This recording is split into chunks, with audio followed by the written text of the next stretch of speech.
하이문화의 종류입니다. 하이문화의 대표적인 종류 세 가지 지금부터 차례차례 말씀드리는데 대표적으로 지역문화 얘기할 수 있고요. 그리고 또 세대문화. 그리고 하나 더 볼 것이 무엇이냐면 반문화입니다. 반문화. 시험에 나온다면 이 반문화가 언급될 가능성이 더 많을 것 같습니다. 혹시 여러분 응답하라 1997 보셨어요? 정말 재밌게 이어서 쭉 잘 봤는데요. 윤희선 선생님 강의도 응답하라 사회문화죠. 거기 보면 아빠와 딸이 나옵니다. 아빠와 딸이 나오고요. 아빠가 막 그러죠. 아따 미역국에다가 또 이거 넣는가잉? 뭐 이렇게 얘기하죠. 그러면 딸이 뭐라고? 왜 경상도 물세 이것만 생각하다가 경상도 말이 생각이 안 나네요. 뭐 경상도 말로 뭐라고 막 얘기합니다. 그래서 아빠는 전라도고요. 딸은 경상도잖아요. 그래서 경상도 엄마가 미역국을 끓일 때마다 미역국에다가 뭐 생선을 넣나 봐요. 그랬더니 전라도 아빠가 거기다 좀 고기 좀 넣어주면 안 되냐고 막 이렇게 얘기를 합니다. 그리고 진짜 웃겼던 건 뭐였냐면 그 연말 가요대상 시상식이었죠. 딸은 그 H.O.T를 열렬히 H.O.T가 연말 대상을 타겠구나라고 했는데 아빠랑 엄마가 좋아하는 사랑이죠. 나나나나나나나나나 여러분 혹시 뭐 안 보셨나요? 그 노래가 대상을 타니까 엄마 아빠는 막 특히 엄마가 환호성을 지르고 딸은 막 좌절했잖아요. 어때요? 이렇게 보면 지역별로도 다른 문화를 가지고 있고요. 미역국에 생선을 넣거나 안 넣거나 하는 지역별로도 다른 문화를 가지고 있고 그리고 세대 간에 좋아하는 노래 차이도 납니다. 즉, 이 드라마 한 편에 지역 문화와 세대 문화가 다 나타나 있어요. 그래서 이제 지역 문화 얘기부터 먼저 하면 지역 문화를 설명할 때 가장 얘기하기 좋은 건 지역 축제입니다. 지역 축제에서 그 지역의 문화가 가장 잘 드러나거든요. 우리나라가 그 지방자치 하기 전에 중앙 집권 아직 민주화가 막 완성되지 않았을 때만 해도 이 지역 축제나 지역 문화가 활발하지 못했었어요. 그런데 지방자치가 발전하고 지방자치라고 하는 것은 여러분 우리가 우리 손으로 시장도 뽑고 도지사도 뽑고 이렇게 하게 됐잖아요. 그게 지방자치의 시작입니다. 지방의 일을 그 지역에 맡기는 그 지방자치가 시작되면서 지역 축제도 활성화되고 지역 문화도 굉장히 다양하게 부각이 되었습니다. 그래서 이 지역 문화는 어떠한 기능들을 하냐면 정말 문화의 다양성에 기여해요.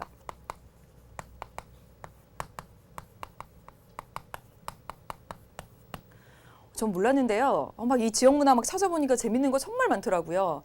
특히 부산 찾아봤더니 부산은요 그 바닷가에 있잖아요. 그래서 거기서 유래했다고 하는데 어부들이 밖에 배를 타고 나갈 때 정말 위험한 거잖아요. 그래서 속안에다 빨간 내복을 입으면 안전하다 그런 미신이 있었대요. 그래서 그게 계속 전해져 내려와서 어떤 상점이 오픈해서 그 상점에서 파는 빨간 내복을 사면 돈이 들어온다.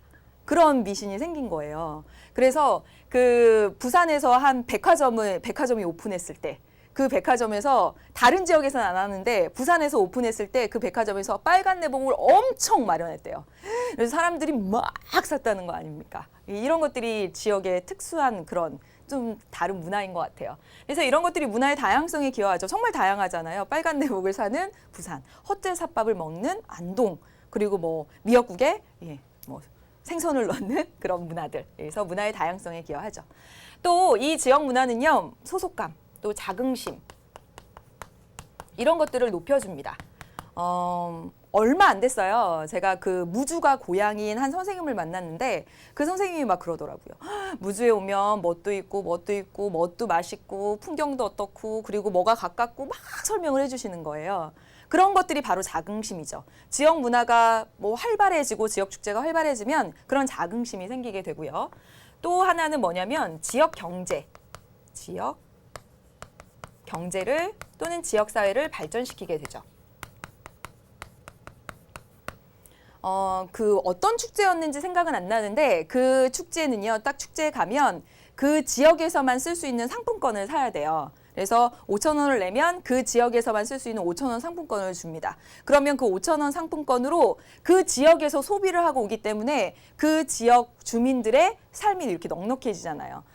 또는 저런 헛제사밥 저런 게 유명해지면서 안동에 가면 헛제사밥을 먹어라. 안동에 가면 강고등어를 먹어라. 이런 것들이 너무 유명해지다 보니까 그 지역에 그러한 음식점들이 많이 생기고 그것들은 지역 경제 활성화에도 기여를 하게 되고요. 그래서 지역 경제가 발전한다.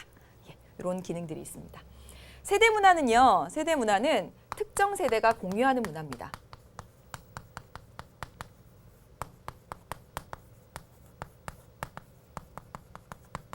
그래서 과거에는 뭐 청소년 문화, 노년 문화 뭐 이런 식으로 구분이 굉장히 컸었는데 요즘은 굉장히 세분화된 구분들을 가지고 있는 것 같아요. 2030 세대가 뭐 즐기는 문화, 그리고 그 옛날에 58년 개띠. 58년 개띠는 왜 유명한지 모르겠어요. 58년 개띠들의 그런 문화. 또는 그 응답하라 1997 때문에 좀 그런 것 같지만 그 1997년 정도를 기점으로 해서 전후로 해서 그때 당시에 음악을 좋아하고 그런 사람들의 문화 이런 것들이 좀 따로 형성되어 있잖아요. 그래서 요즘은 이 세대 문화가 좀 이렇게 세분화되어 있는 추세인 것 같습니다. 아무튼 세대 문화를 보면 선생님은 여기 사진으로 그 인형, EBS 인형, 예, EBS 인형. 아이들이 누리는 문화가 또 다르죠. 아이들이 누리는 문화, 그리고 청소년들이 누리는 문화, 노년들이 누리는 문화 이렇게 다른데 그중에서도 특히 우리가 청소년이니까 청소년 문화를 중심으로 한번 이야기를 간단하게 해보겠습니다. 청소년 문화는 어떤 특징을 가지고 있냐면요. 일단 청소년이 어떠냐면 불완전해요. 불완전. 이런 말 들으면 되게 싫어하죠. 근데 여러분 인정하실걸요? 왜냐면 신체적으로는 굉장히 성숙합니다. 그냥 어른이잖아요. 여러분 진짜 어른이잖아요. 키도 저보다 훨씬 크고 막. 신체적으로는 성숙했는데 정신적으로는 아직 그렇지가 못하죠. 고민도 많고 뭔가 결정된 것도 없고 혼란스럽습니다. 또한 어떤 것도 그러냐면 경제적으로도 여러분은 독립하지 못했어요. 이런 것들이 신체적으로 성숙한데 정신적으로나 또는 물질적으로 이런 것들이 독립하지 못하면서 어떤 불안정성 이런 것들을 여러분의 특징으로 합니다. 그러다 보니까 좀 사회 비판적이고 변화지향적이죠. 아니라고요? 그럴걸요. 저 어렸을 때 생각해 보면 이런 시선을 갖지 않았던 것 같아요. 그 수업 시간에도 앞에서 선생님이 막 재밌는 얘기해주고 막 그러면 뭐야? 막 이런 시선으로 보고. 그래서 저 요즘 제가 막 뭔가 얘기할 때 학생들이 막 끄덕거리고 눈을 초롱초롱해서 막 들어주고 막 이러면 어쩌면 저렇게 천사 같고 어쩌면 저렇게 착할 수가 있지? 저를 생각해 보면 저는 안 그랬던 것 같거든요. 좀 삐딱하게 왜 저런 얘기를 하는 거지? 저게 뭐가 재밌다고 하는 거지? 저걸 무슨 의도로 가진 거지? 막 이렇게 봤던 생각이 나거든요. 아무래도 청소년은 좀 비판적이고요. 저 그런 글들 자주 봅니다. 제가 정치 가르칠 때 학생들이 수강 후기에 막 무슨 현상이 나타나면 이 현상에 대해서 어떻게 하시나요? 어떻게 생각하시나요? 막 이러면서 이걸 이렇게 그대로 둬야 된다니 너무 어떻게 막 가슴이 답답합니다. 막 이런 글도 보고 그랬어요. 그런 것들이 뭐 비판적인 눈으로 바라보게 되고 변화지향적이고 이런 것들을 보여준다라고 볼 수가 있고요. 또 하나 더 얘기해 보면 뭐냐면 소비지향적이죠. 그런데 이건 전반적인 특징인 것 같기도 해요.